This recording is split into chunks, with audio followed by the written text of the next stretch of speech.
గాజాలో ఆకలి కేకలాగడం లేదు. World food programme ఐక్యరాజ్య సమితికి చెందినటువంటి ప్రపంచ ఆహార కార్యక్రమానికి సంబంధించినటువంటి 77 ట్రక్కులను పాలస్తీనియన్లు అడ్డుకున్న దాదాపు 80 రోజుల పాటు సహాయం నిలిచిపోయింది. ఆకలితో అలమటిస్తూ ట్రక్కులను ప్రజలు అడ్డుకుంటూ మధ్యలోనే ఆహారాన్ని దోచుకుంటున్న పరిస్థితి కనబడుతోంది.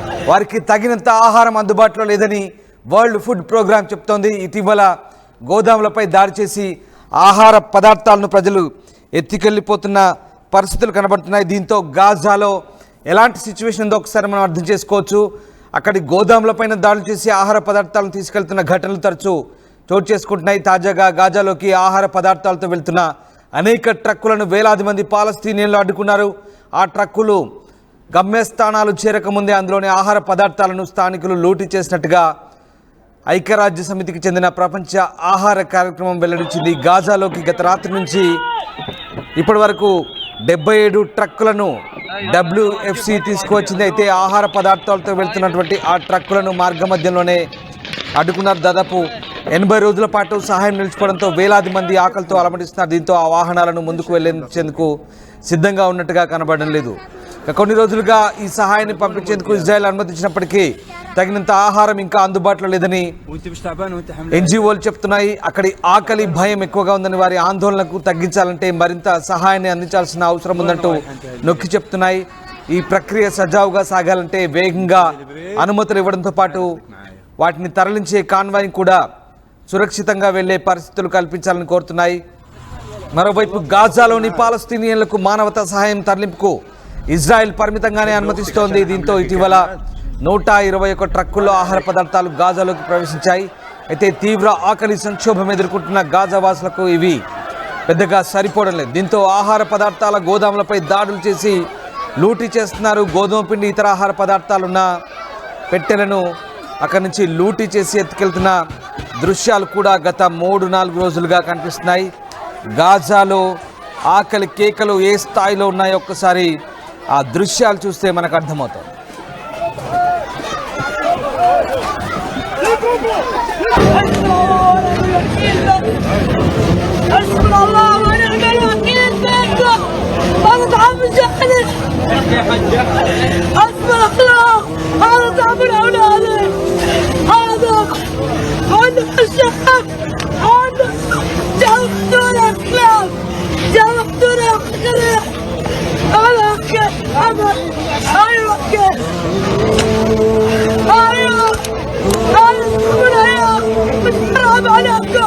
حسبنا الله ونعم الوكيل فيكم. حسبنا الله ونعم الوكيل في الدول العربية. حسبنا الله ونعم الوكيل. حسبنا الله ونعم الوكيل فيكم.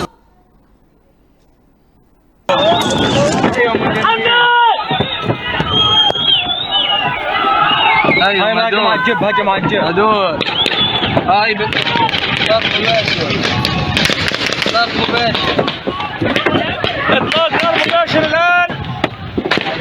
هاي بنحكي معكم من وراء الجدران. ايوه اين اين متخبيين هنا؟ مات الزلمة، هاي مات الزلمة، مات.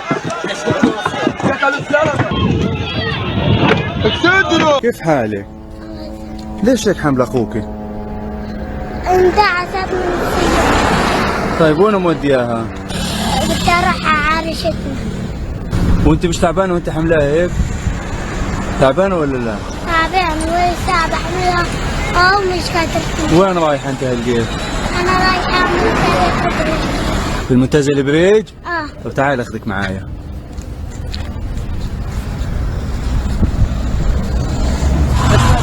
يلا اطلع، بدي اخذها معايا. بتحبي اختك عشان حملاكي كانت؟ طلع عليا.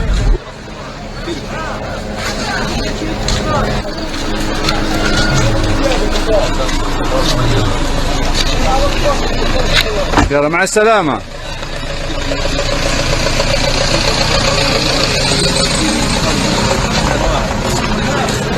كيف حالك؟ ليش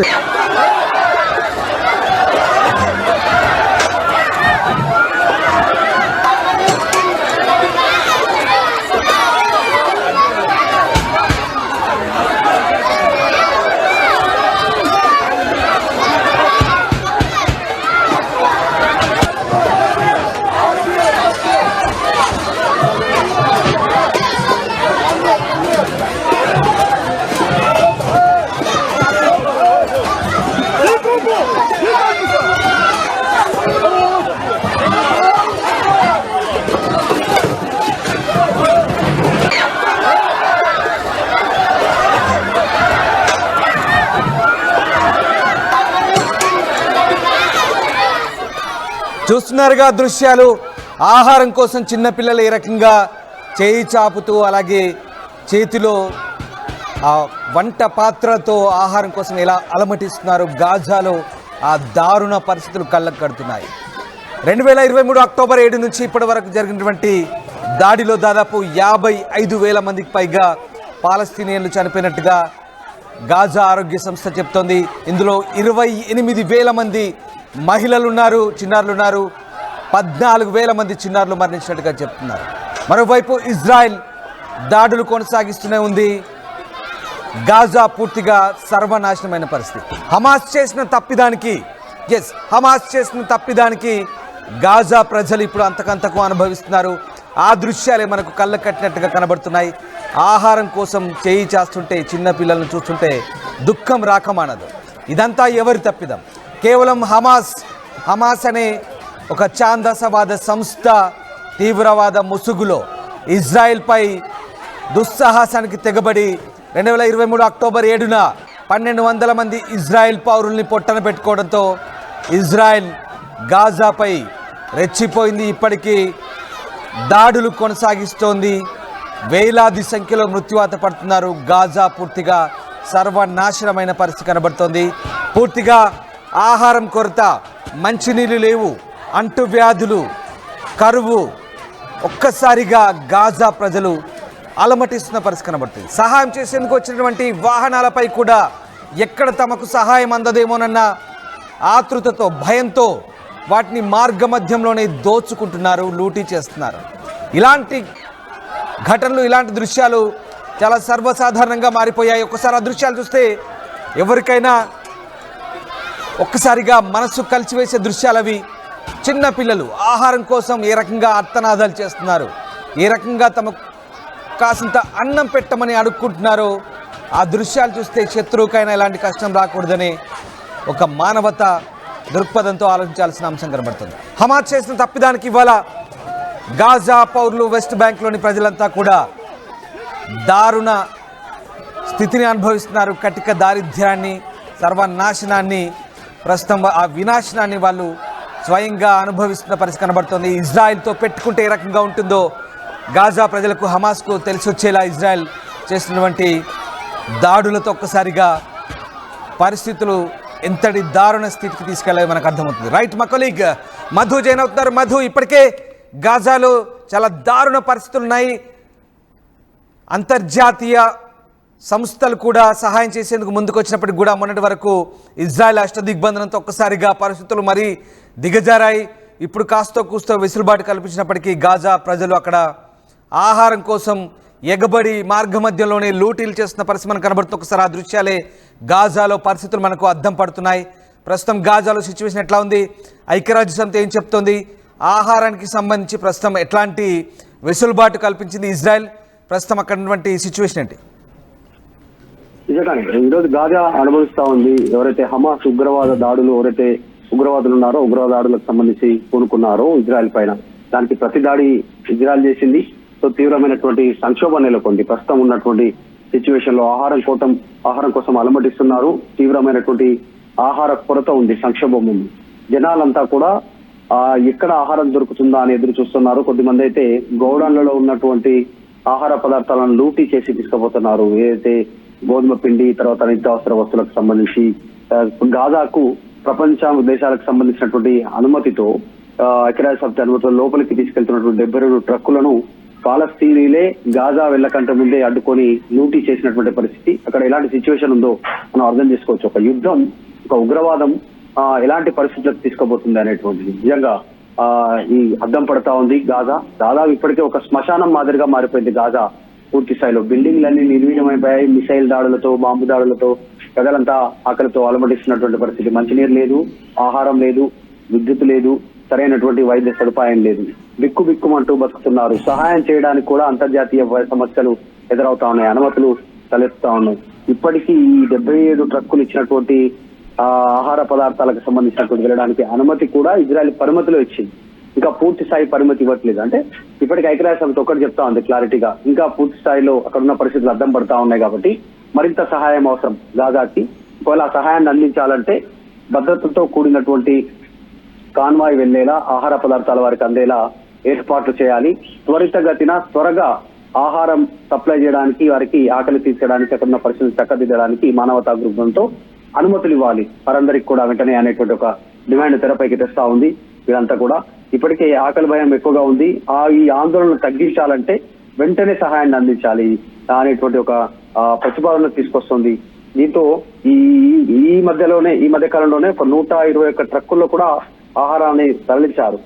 దాంట్లో గోధుమలు, గోధుమ పిండి, ఇతర ఆహార పదార్థాలు వాటన్ని కూడా లూటీ చేసి తీసుకుపోతున్నటువంటి పరిస్థితి. సో చాలా స్పష్టంగా కనిపిస్తా ఉంది రామ్, ఒక ఉగ్రవాదం వైపు నడిచినటువంటి దేశాలు ఆ యుద్ధం పరిణామాలను ఎదుర్కొంటూ ఈ రోజు సాధారణ ప్రజలు ఏ రకంగా ఇబ్బంది పడతా ఉన్నారు అనేటువంటి చాలా స్పష్టంగా కనిపిస్తా ఉంది. ఇకనైనా ఉగ్రవాదాన్ని తుదముట్టించేలా ప్రపంచ దేశాలన్నీ ఏకతాటిపైకి రావాల్సినటువంటి అవసరం ఉంది. ఆ ఉగ్రవాద సంస్థల వల్ల సాధారణ ప్రజలు, చిన్నపిల్లలు, మహిళలు, వృద్ధులు వీళ్ళంతా అనాథలుగా మారుతున్నటువంటి పరిస్థితి, ఆకలితో అలమటిస్తున్నటువంటి పరిస్థితి, వీరు ఈ రకంగా ఆక్రందన చెందుతున్నటువంటి సిచ్యువేషన్ కనిపిస్తా ఉంది. దానికి అద్దం పడతా ఉంది గాజా పరిస్థితి. మధు, ఆ దృశ్యాలు చూస్తుంటే నిజంగా కలిచివేస్తున్నాయి. ఆహారం కోసం చిన్న పిల్లలు, అలాగే పౌష్టికాహార లోపంతో పిల్లలు ఇప్పటికే చనిపోతున్నారు, మహిళలు మృత్యువాత పడుతున్నారు. ఇదంతా జరుగుతున్నా ఇంకా హమాస్ బెట్టు వేయడం లేదు. బందీలు అప్పగించమంటే ఇజ్రాయెల్ కోరుతున్నప్పటికీ కూడా ఇంకా ఇరుపక్షాల నుంచి కొన్ని పట్టు విడుపులకు సంబంధించినటువంటి ప్రతిష్టంభన నెలకొంది. సో ఇప్పుడు శాంతి చర్చలు, శాశ్వత శాంతి చర్చలు, కాల్పల విరమణకు సంబంధించి అమెరికా మధ్యవర్తిత్వం వహిస్తూ అంటోంది. దీనికి సంబంధించి ఇటు గాజా నుంచి కానీ అటు హమాస్ నుంచి కానీ ఎలాంటి సిచ్యువేషన్ కొనసాగుతుంది? ముఖ్యంగా ఈ శాశ్వత కాల్పల విరమణ ఒప్పందానికి సంబంధించి ప్రస్తుతం ఎలాంటి ప్రతిష్టంభన ఇంకా కొనసాగుతున్న పరిస్థితి? అంటే అనుమతులు లభించట్లేదు. గాజాలో ఉన్నటువంటి పాలస్తీన్లకు మానవతా సహాయం కింద అందించాల్సినటువంటి సహాయము అందాలి అంటే ఇమ్మీడియట్ గా ప్రపంచ దేశాలన్నీ కలిసి ఈ WFPకి సంబంధించినటువంటి సూచనను పరిగణలోకి తీసుకోవాల్సినటువంటి అవసరం ఉంది. ఆకలి భయం ఎక్కువగా ఉంది అక్కడ ఉన్నటువంటి సిచ్యువేషన్ ని. సహాయం సజావుగా సాగాలి, వారందరికీ ఆహారం అందించగలగాలి అనేటి ఒకటే. ఇక్కడ గాజాలో ఉన్నటువంటి సిచ్యువేషన్ ని మానవతా దృక్పథంతో కనుక తీసుకుంటే, ఇక్కడ హమాస్ ఉగ్రవాదుల వల్ల ఈరోజు ప్రజలు ఇబ్బంది పడతా ఉన్నారు. నగరం అంతా ఈరోజు ఒక శ్మశానం మాదిరిగా మారిపోయింది. కానీ పరిస్థితులను దృష్టిలో పెట్టుకొని వారికి అందించడానికి ఇజ్రాయెల్ పైన కాస్త ప్రెజర్ చేయాల్సినటువంటి అవసరం ఉందనేటువంటి ఒకటి. తర్వాత అనుమతులు, ఆహార పదార్థాలు అందించాలనే ఒక డిమాండ్ తెరపైకి వస్తా ఉంది. కాబట్టి స్థానికులు కూడా ఆహారం ఓరిస్తారా అనేటువంటిది దానికోసం ఎదురు చూస్తా ఉన్నారు. ఇక్కడ నుంచి ఆహార సాయం అందుతుందా ఆ పరిస్థితి అనేటువంటి దానిపైన. కాబట్టి దానిపైన దృష్టి పెట్టాలి అనేటువంటి డిమాండ్ ఉంది. Right, yes, thanks for the update Madhu. అది గాజాలో దారుణ పరిస్థితులు నెలకొంటున్నాయి. రోజు రోజుకు పరిస్థితులు దిగజారుతున్న నేపథ్యంలో అమెరికాకు చెందిన పశ్చిమాసియా రాయబారి స్టీవ్ విట్కాఫ్ మధ్యవర్తిత్వంతో హమాస్ కాస్త బెట్టు దిగినట్టుగా కనిపిస్తోంది. బందీల అప్పగింతకు 10 మంది బందీల అప్పగింతకు హమాస్ ఒప్పుకున్నట్టు తెలుస్తుంది. ప్రతిగా పాలస్తీనా ఖైదీలను విడుదల చేయాలని ఇజ్రాయెల్ కూడా డిమాండ్ చేస్తుంది. ఈ నేపథ్యంలో ఇరు వర్గాల మధ్య రాయబారం కుదిర్చేందుకు అమెరికా ప్రయత్నిస్తున్నట్టుగా తెలుస్తోంది. అయితే 10 మంది బందీలతో పాటు 18 మంది బందీల మృతదేహాల అప్పగింతకు హమాస్ ఒప్పుకోవడంతో శాంతి చర్చల ప్రక్రియ పురోగతి సాధించే అవకాశం కొంత ఉన్నప్పటికీ దీనిపై ఇజ్రాయెల్ ఇప్పటి వరకు స్పందించలేదు. మరోవైపు మనం చూస్తున్న దృశ్యాలు, గాజాపై ఎప్పటికప్పుడు హమాస్ విరుచుకుపడుతుంది. ముఖ్యంగా ఆ ప్రాంతంపై ఎప్పటికప్పుడు భీకర దాడులు కొనసాగిస్తుంది.